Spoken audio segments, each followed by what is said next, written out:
يلا بينا نعمل مع بعض احلى سمبوسك بحشوات مختلفة، وهنقفل السمبوسة وهنلفها بطريقة كويسة جدا جدا هتعجبكم ان شاء الله.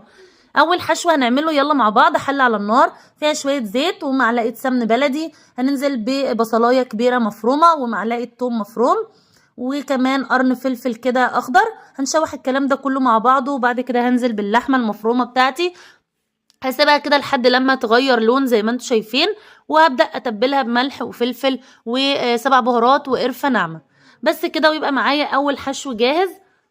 تاني حشوة بقى معايا هنحشي جبنة. هنا معايا جبنة اللي هي الدومتي اللي انتوا شفتوها دي، وهننزل عليها بشوية جبنة موتزاريلا، وهنقلب الكلام ده كله مع بعضه. هنا ممكن تزودي شوية شبت مفرومين فرم ناعم او شوية بقدونس، الحشو اللي انتي عاوزاه حطيه. كده اللحمه بتاعتي بقت جاهزه وكمان الجبنه جاهزه. يلا بينا بقى نشوف السمبوسك بتاعنا. اختاري نوع سمبوسه يكون كويس، ما تكونش العجينه بتاعته لازقه في بعضها، ما تكونش تخينه قوي او سميكه قوي. هنا بقى يلا نجهز الماده اللي هنلزق بيها السمبوسه عشان ما تفكش مننا واحنا بنقليها في الزيت. معلقتين دقيق هننزل عليهم بميه شويه بشويه لحد لما يوصلوا للقوام اللي انتوا شفتوه ده. يلا بينا بقى نلف السمبوسه.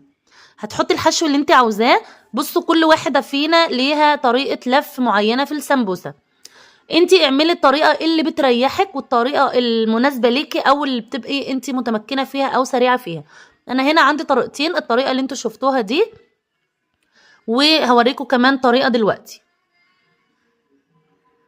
بتمسكي كده الوحدة السمبوسك على ايدك وبتلفيها زي القرطاس كده زي ما انتوا شايفين، وبعدين تبدأي تحطي الحشو بتاعك. دي طريقة سهلة جدا برضو للناس اللي مبتدئة او الناس اللي ما بتعرفش تلف السمبوسك. وبتحطي حتة عجينة كده وبتلزقي بيها السمبوسة بتاعتك اهو، اول طرف اهو، وبعدين بتجيب الطرف التاني كده وتقلبي دي على دي. بصوا سهلة جدا جدا، بس انتي اول تطبيقة بتطبقيها بس صح بتبصي بقى تلاقي معاكي السمبوسة بتتلف لوحدها اوتوماتيك. يعني بصوا ما شاء الله جميلة جدا وزي الفل اهي. هنحشي بقى جبنة.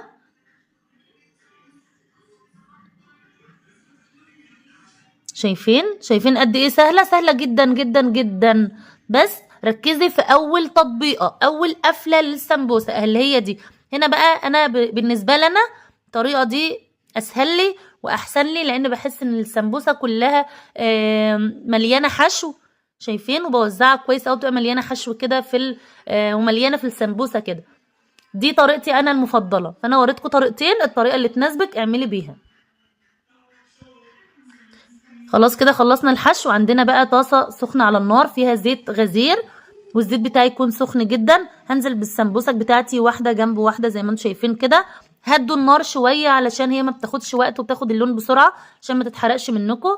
يعني خلوا النار متوسطة ولا عالية قوي ولا واطية قوي، وقلبي على طول ايدك فيها وعينك عليها، ما تسيبهاش على النار.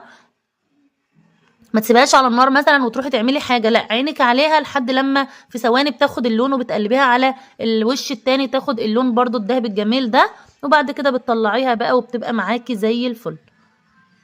شايفين بسم الله ما شاء الله جميله جدا جدا، واخده لون حلو قوي قوي ومقرمشه قوي قوي، والحشو بتاعها تحفه.